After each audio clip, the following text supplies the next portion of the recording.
This is Second Wind. Welcome to Second Wind. I'm Gully Flowers, here with Kerrie Finch. Hey, Kerrie. Hey! Today we're talking with the formidable and Emmy award-winning Danielle Hawley, Global Head of Creative and Brand at Uber. We were lucky enough to spend a Tuesday night in Cannes at the Carlton together a few months ago. She's leading one of the hottest teams in the industry and has more gold in her trophy cabinet than our dear leader has in his bathroom. That was the joke, you guys. That was pretty good. I was like, Fabulous. This is great. I'm in. It's very timely. Before Uber, Danielle spent years shaping global creative at WPP. She's been named to Campaign Magazine's Top 40 Over 40, mentored rising women leaders at Cannes See It, Be It. What makes Danielle's story resonate most is her commitment to impact beyond the industry.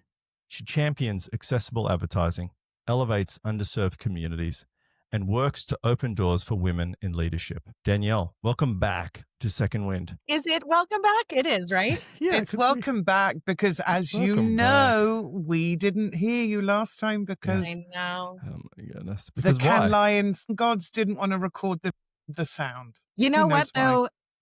That night truly made my whole week at Cannes.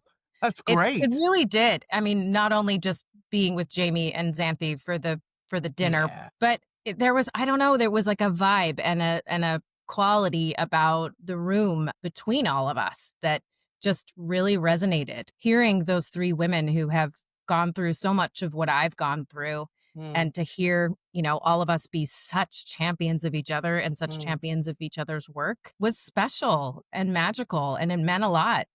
And I think, Kerrie, you asking that question right away of like, what do you admire most in each other? Just That was kind of like special. broke our hearts wide open and started the conversation in such a great, amazing, positive, but also truly inspiring note. So I'm very grateful for that evening. I'm not sad at all that it happened or that we lost what we lost, because it doesn't It feel like almost a feels loss. more special. Yeah. Yeah, Now exactly. that we don't have it on tape, it's almost like it was just one of those things that happened and like it'll never be heard again. Legend. But also, we all keep talking about it. We were talking to Jamie again last week, and she was saying exactly the same thing, Danielle, about you and Xanthi, that, it's really special. And the way that women, have gone through a period of just being our own harshest critics to each other and not being supportive at all. And so when I asked that question and you folks gave such incredible responses, which we'll never hear again, it was really uplifting for me as a woman in the industry who's gone through all that nonsense, like we all have. To feel, okay, no, actually, we are out there for each other. We do admire each other, and we are tracking what what each of us is doing, That's which right. I think is really important. Couldn't Yeah. agree more. I like the fact that Xanthi just brought you guys along and it was sort of just all came together at the last minute. I Yeah. just flown in that evening. So like, I was really buzzing, but You I were think- more like, yeah, sure, just whoever comes. And Well, I I was just remember like, okay, Xanthi. let's- No, well, of course. Yeah, but then that's Xanthi my- was like, I'm always can I like, bring let's my go. two friends? Yeah. Can I I was bring we my like, thought two she was friends? absolutely. kidding. We thought she was joking. The way you met too, Yeah. it's such a like, maybe not full circle, Can you but like, remind us, Danielle? yeah. When I first started working at Uber, she had been Thomas Renice's partner at Google. And so Thomas connected us right away and sort of said, you guys should share notes across the aisle about what it's like to be a creative inside a tech org. You recently picked up an Emmy for what I thought was such a brilliant Uber student campaign. What I loved about it is that it's all centered around the product, but it's done so in a way that is so entertaining. Oh, this is like an iconic campaign. Sir, parents are over there. Parents are over Good. there. Mine are dead. Mine are dead. Clocks. Freshman. This is your ID. This is your it's also ID. Your room It's card. also your room card. School's good. School's good. My roommate. Well, my roommate is Brian Cox. You out. Oh, I'm sorry. This is my room. This is my room. No! So he's intense. I don't think he's really here for the college experience. My name's Alex, and I'm doing a double major in art history and political science. You'll make a great barista one day. Okay, who'd like to go next? I actually think he's just here for the access to Uber One for students. My name is Brian. My interests are food. I'm saving money on food. And Brian, what are you majoring in? What is this? 20 fucking questions? 20 fucking questions? Okay. Is Brian popular? Less than you'd think. Does anyone have thoughts on last week's reading? Mr. Cox. Not you. Him. Love that one. Top man. He really loves those discounts. That I know. Discounts on smoothies. Out of my way, pigeons. Discounts on rides. He kicks me out a lot. Can I just get my phone? I love Brian. I just don't. It's hard to live with anybody. Really? Oh, give it a rest. Oh, give it a freeze. It's Tuesday. Do you want to play? But he's really coming around. I didn't know Uber had senior discounts. I'm a freshman. Dumbass. He's a good guy. Is he gonna see this? Casting him he's brilliant.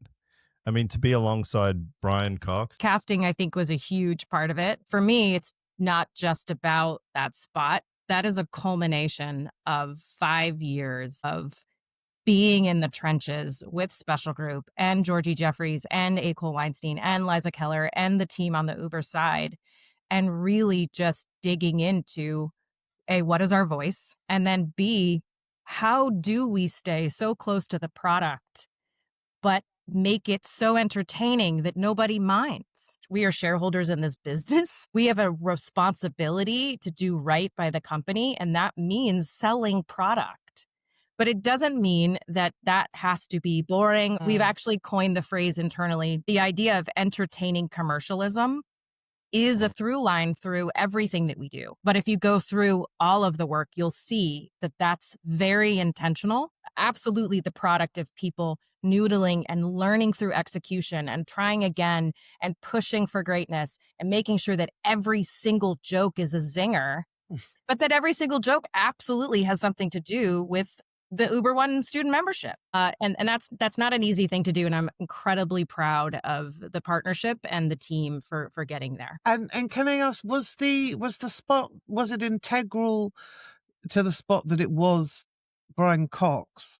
Or did that come up through casting? Yeah, it's interesting because we have a thing. We work with a lot of celebrities, but we start joke first. And then we're like, who is the best possible person to deliver these jokes? What's hard about celebrity is that in the beginning, we got a lot of no's. When we brought Tonight I'll Be Eating from Australia over to the US, there was a lot of hesitancy, not just because the brand wasn't as trusted then, but celebrities are all about their identity and their own brands. So they were hesitant to take on some of the jokes that were super self-deprecating until we kind of got a few out the door and people realized like, oh, those are really funny. And that actually does position me in a good way. And it actually makes me vulnerable to my own audience. And I want to be a part of that. So, again, 5 years later, Brian Cox was in and it wasn't a hard sell. And he was absolutely positively the most magical person for this. Do I think there's no one else? I don't know. I mean, I think that's the beauty of creativity is like you think that you're at a dead end and you kick it back over to the creative team and they come up with another idea. Ideas are the most renewable resource. You've had a pretty solid track record of consistently developing ideas that talk about the product in a very overt way, but also the award shows love them. People seem to love them. Obviously, it's a lot of hard work, but is there anything about the briefing or the insights or the creative process that you would say feels like your secret weapon? It's a really good question, and I wish that I could codify it. It's interesting that it is a through line through all of the markets, through all of the agencies that we work with. It's just the intentionality of knowing that we have to do it that way. I don't think that it's always the agency's first instinct. And that takes a building of trust. We still want to make the best work that you want to make, but we have to do it this way. And sort of learning across the aisle to make sure that we're molding that process together has been exhilarating. And I think the agencies are psyched about it. What was fascinating to me was sitting in that award show room at Cannes Lions watching all of the nominated film Lions that were these beautiful pieces of art and these long form, hilarious, but also super dramatic and weird and out there, like almost like mini films. And then this came up with like an end card with a promo for a membership. And it smacked us in the face of like, oh, what we're doing is different and people do like it and they do get it. Is there an award which had the most impact for you and why was that? For me personally, for my career, it was certainly Microsoft OneNote, which was my first Lion. And I had won other awards, but I'd never won a Lion. It was the first time in my career that I learned that the client was not the enemy and that I had to work with the client to do great work. And that was a matter of trust and building a relationship and really digging into what mattered to them, what kind of stakeholders they had to please, and then getting into that box, because that's what clients do, right? They put creatives in boxes. Getting into that box and figuring out how to work within it. That's what that whole project taught me. But it was also the first time that I had experienced people living with disabilities and a kid, Albert Monero, on the college campuses running a business in which OneNote was fueling his ability to collaborate with his designers. And he was making digitally printed arms for a fraction of the cost of most prosthetics and delivering them to kids. And we were kind of in the trenches with him, and we noticed that they had made an arm that was the Iron Man arm. And someone in the room was like, man, the only person in the world that could deliver that to Alex is Robert Downey Jr. And we all kind of laughed and we were like, oh, that's funny, ha ha ha. And our account person at the time was like, no, we're going to do that. Ready? Yep. Great. Each one looks the same. Actually, I think yours might be better than mine. What do you say we both try them on, do a progress report? Okay. You know who that is? Iron Man. What's his name? Robert. Great.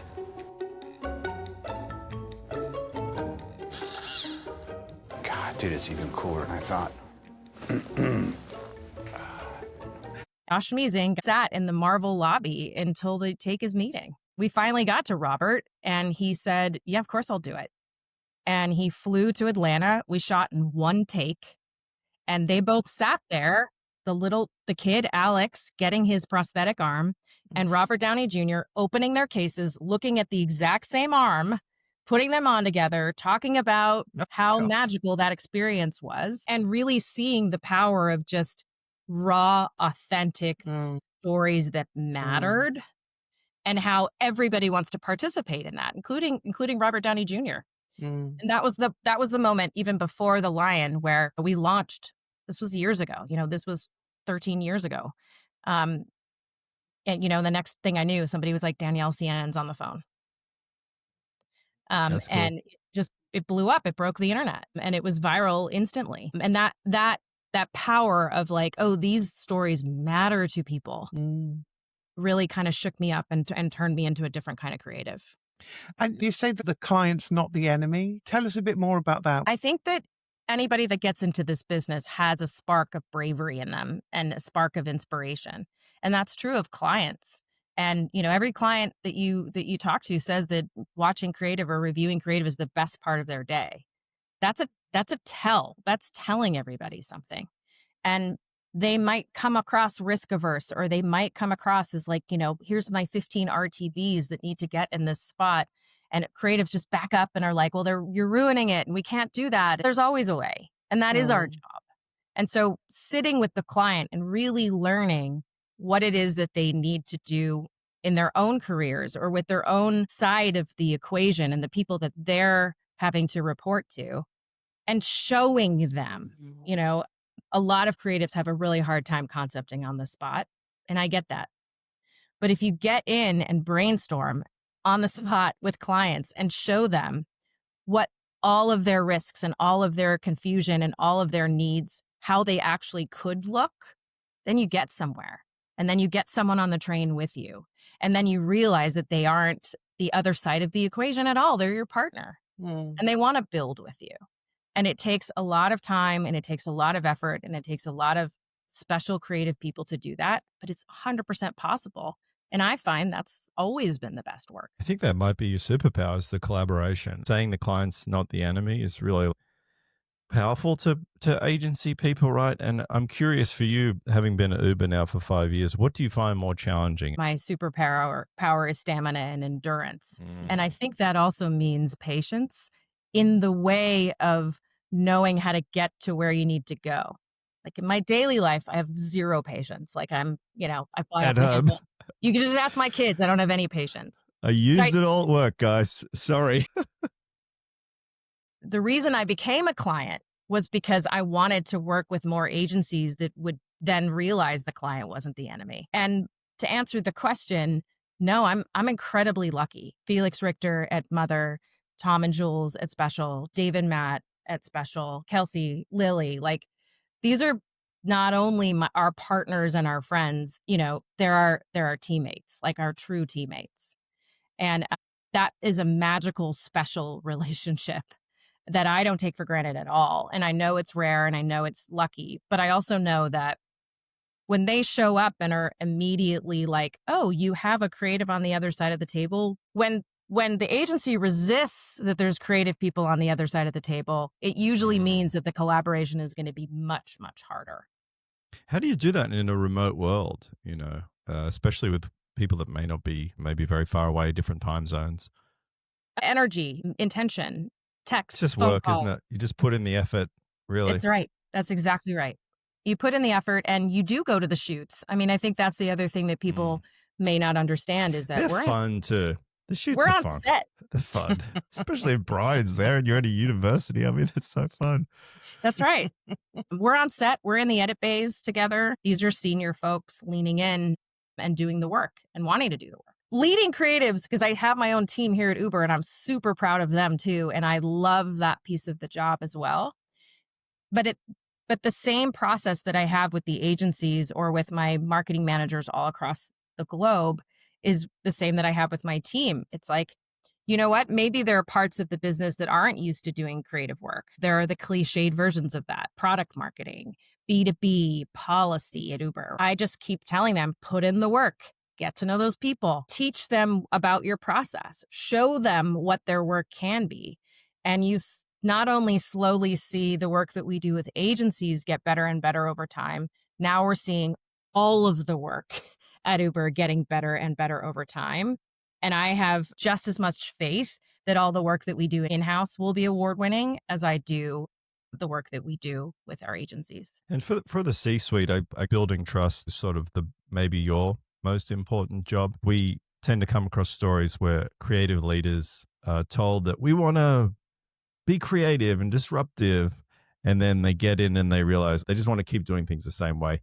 How long did it take you to build trust with your stakeholders at Uber? What did that process look like to get there? It's a great question, and I really appreciate it. Thank you for asking it. I think for starters, there was an ethos at Uber that was about bravery. And I have marketing managers all over the globe ask me, like, what does it take to do great work? And I said, brave clients. Like, that is the number one thing that it takes.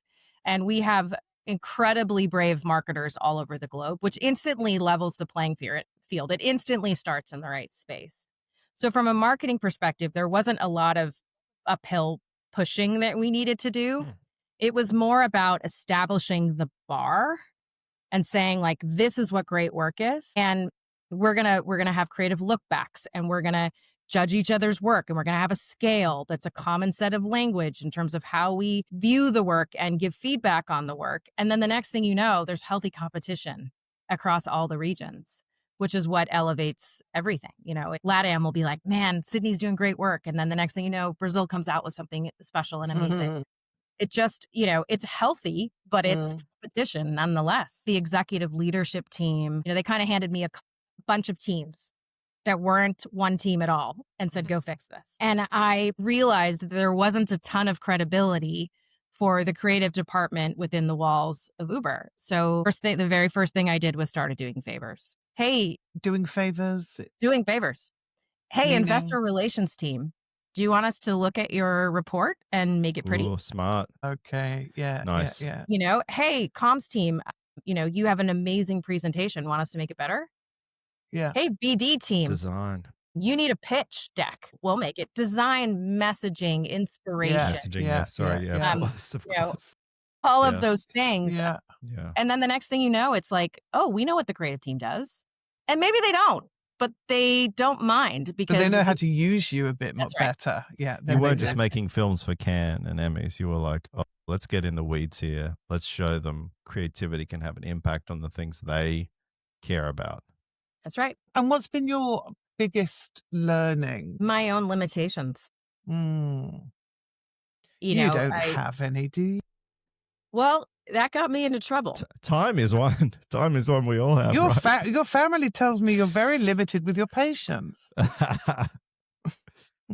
Very true. Very true. But, the rage is real, especially as a perimenopausal woman. The rage is real. Hello. But I can tell you that, I was an athlete as a kid. My mom tells all kinds of stories when I was little about how I was just going for it. She was sitting what at was the your sport? I played soccer. Nice. Yeah. So, my mom tells a story about, watching a kid jump off a diving board and being like, man, that kid is really little. And then being like, shit, that's my kid. It was just, I was going for it. And that's how that's just who I am. Are you eldest, second? I'm the second. I knew it. In a pretty patriarchal Italian family that didn't expect me to do anything. And you're just like, I'll show them. Were you the first? I was the first girl. Yeah. Yeah. But so, I did that. I did that with my career. And then I got pregnant. And then I went into labor 8 weeks early. Oh, wow. And it was like, boom, just like all of a sudden it wasn't all about me. All of a sudden it was like, no matter how much I wanted something, there are limitations to what the body can do. And I'm still learning those things, to be honest. But I have some health issues. And when I was younger in particular, I didn't used to tell many people. It took jobs.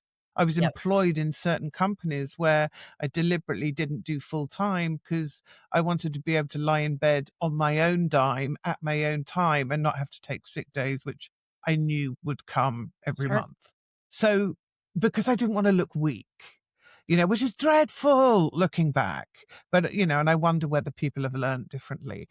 Was there a bit of that in you that you didn't want to, you felt like you had to present in a certain way? Did you fear weakness? Yeah. And the fear was about letting people down. Yeah. Team is my love language. It's my value. I've been on a team since I was 5 years old. I'm going back to meet my college teammates in a couple of weeks. And it taught me everything. It taught me about, having a bad day and watching somebody cover for you. It taught me about maybe I wasn't best friends with everybody on the team, but I had to be once we stepped on the field. And that kind of teamwork, I think, shapes you. And knowing that there's that on the line, that competitive spirit is on the line, and that there's 18 other people counting on you to do your job. Honestly think that I made that my family unit. So letting people down is a really hard thing for me. Here I am leading a pitch. Well, sure, I'm 30 weeks pregnant, but whatever, they need me to leave the pitch. And if I go away, who's going to do this? And nobody knows everything I know. And how could I possibly hand this off? And, it's that talk track that plagues me. I haven't heard it expressed in that way before. My love language is team. I think that's a big insight. Yeah. That your love language is team. Can you tell us a bit more about that? Because, that must be a brilliant way of learning, once you know it, but it also must have been quite difficult before you realized it. Yeah, I think you're right in that it was always kind of intrinsic, and I just understood it because, those kinds of teams when you're a kid are handed to you. Right. Okay. Versus when you have to make your own teams in your own world.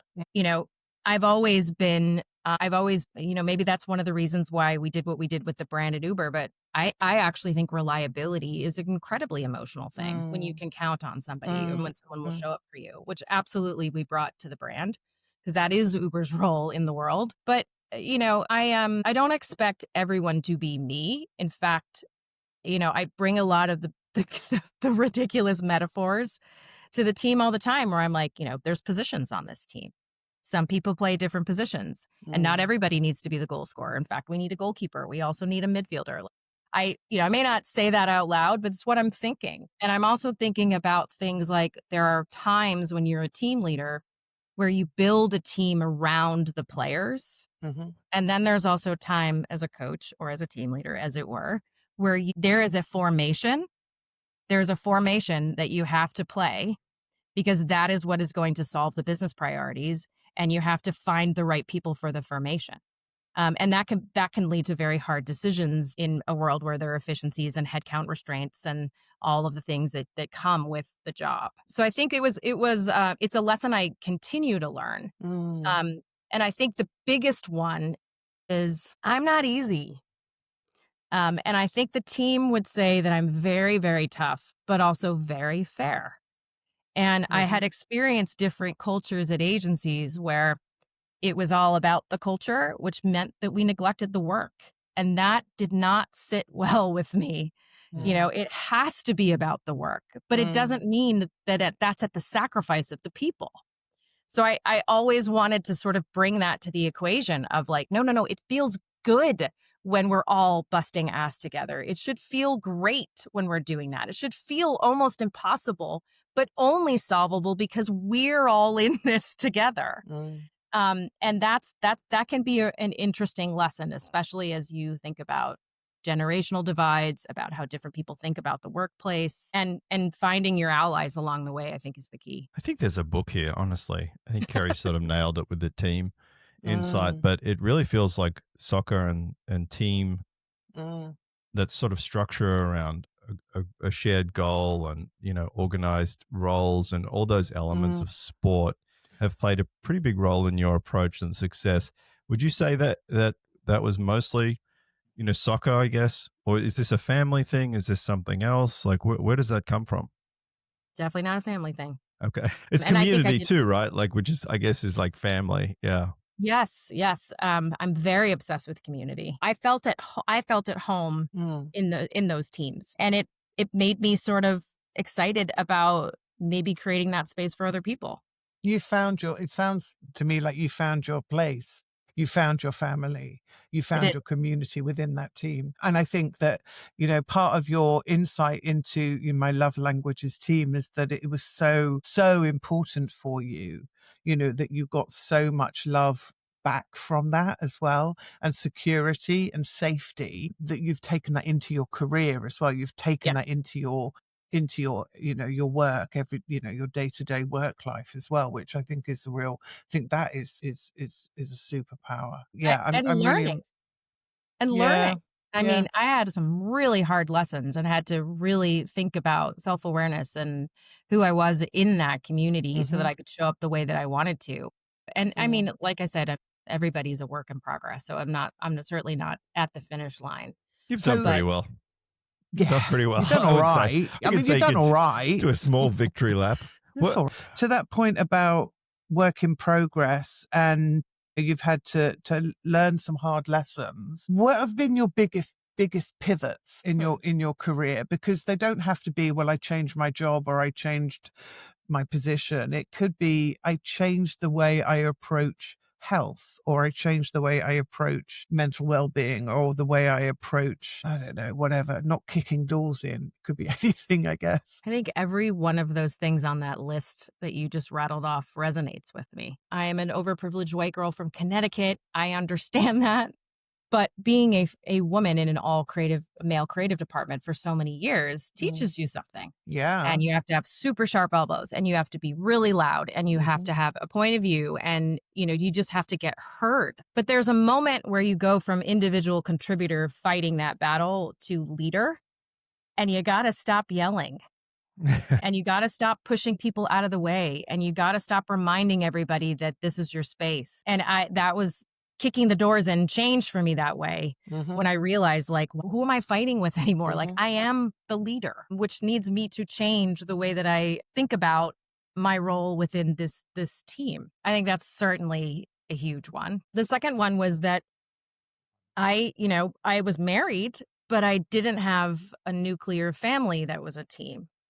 I felt like my husband was my teammate, sorta, but the second that we got pregnant, it was like, oh, okay, I have this opportunity to perhaps fix what I didn't get from my own nuclear family and build something that was very different. And when I went into early labor and I'm standing over my son's incubator in the NICU, giving performance reviews. Oh, wow. Oh, because they're so important right now.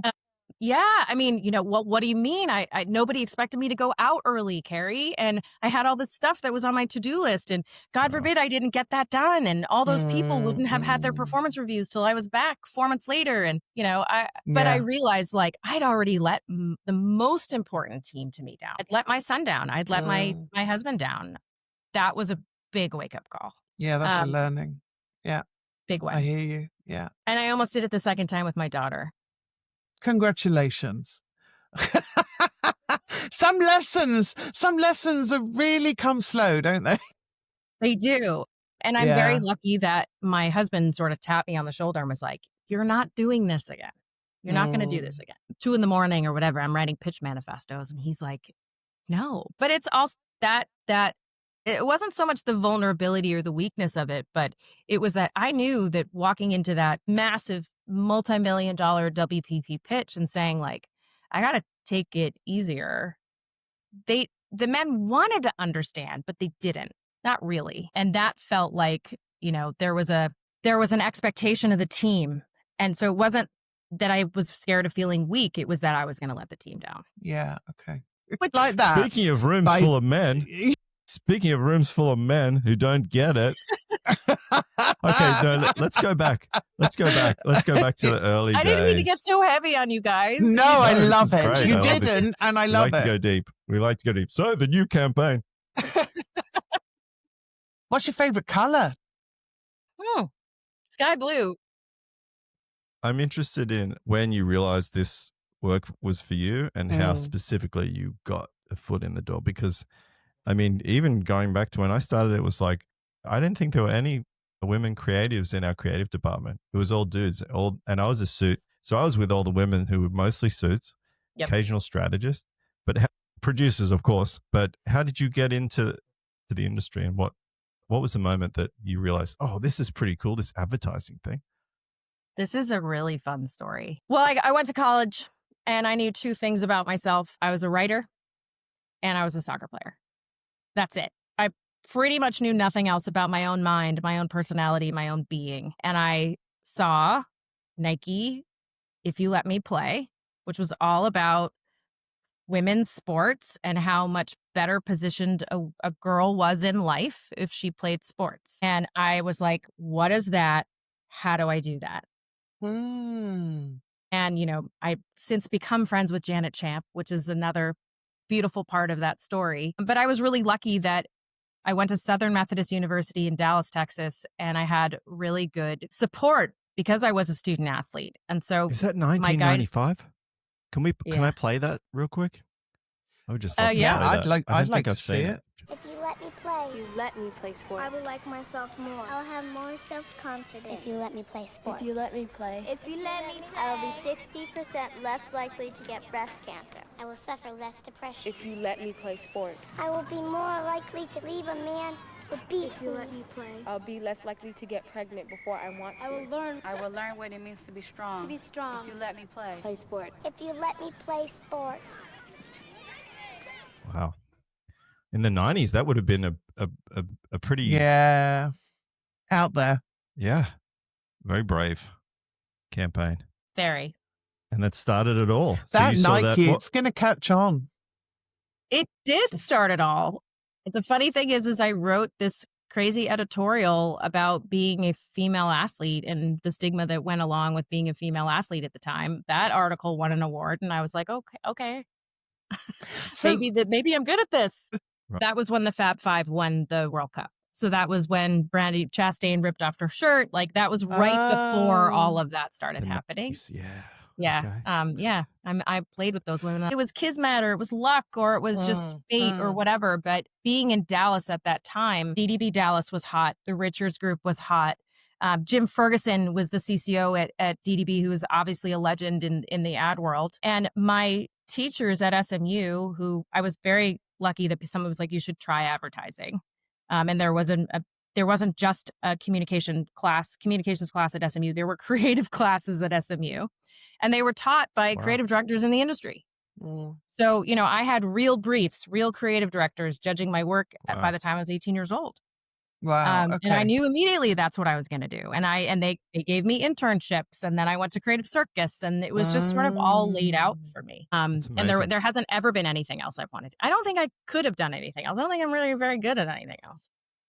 That's like a fairy tale. You saw a Nike ad, you went to school, and through, I think internships are really powerful talent pipeline, aren't they? Although now, they not so were much, at maybe. least. Yeah, they were. Do you look for athletes? I'm very worried about this next generation, and I'm very worried about how AI is going to impact. I'm not worried about AI at all, but I'm very worried about how AI will impact juniors. Because I think so much of the drudgery and so much of the sort of menial tasks that you need to get good at to become good as your career goes on will be automated. And more clients don't want juniors on their SOWs. They don't want juniors in the room.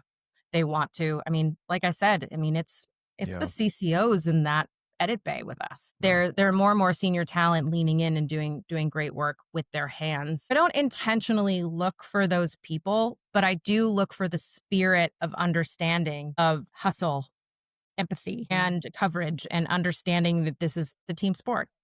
It is. And that means that you have to recognize that the people across the aisle who aren't creative people have to be part of that team. And you have to figure out how to work with them. So I look for that spirit and that energy for sure. When you look back 30 years from now, how do you hope people and the industry talk about you, remember you, say you helped change? I try very hard to be generous, not just in my work, but in my life. So I, first and foremost, I want my children and my husband to say that I was generous with my love, with my time, with my experiences. I was watching this thing of Rob Lowe, of all people, talking to Simon Sinek, where he was saying that he hated the word vulnerable because it was overused and people didn't even know what it was. Rob Lowe was saying like, well, everybody always tells me that I don't take myself too seriously and that's why everyone loves me. And he's like, it's bullshit. I do take myself seriously. What both of them were saying was that they actually were willing to not hide their flaws. And I think that is what I very much try to do. And I think that goes back to the team building. I hire people that are good at things that I'm not good at. And that takes admitting what I'm not good at, not just to myself, but to them.